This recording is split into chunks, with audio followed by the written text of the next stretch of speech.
In this video, I'm going to show you how to create user in Wazuh. So the first thing you want to do, you want to go to the very top left and click on those three lines. And then from here, you want to go into server management and click on that. And then down at the bottom, you'll be able to see security. Click on security. And then in here, you can see your users. Now to actually create a new user, go and click on create user at the far right of your screen.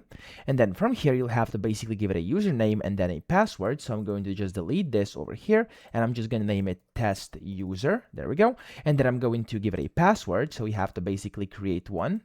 As you can see, there's certain requirements you have to meet to actually be able to create your password. And then whenever you do that, you can basically click on allow run as if you want to. And I'm not going to do that. And then here you have to select your roles. So I'm going to select a role and I'm just going to basically put administrator. Okay. So just like that. And then you can click on apply. Of course, you can add multiple if you want to. Click on apply. And just like that, as you can see, I've successfully added a user, created a user in Wazuh. So that's how to do it. I hope this video helped you out. If it did, please subscribe to the channel and help me out as well.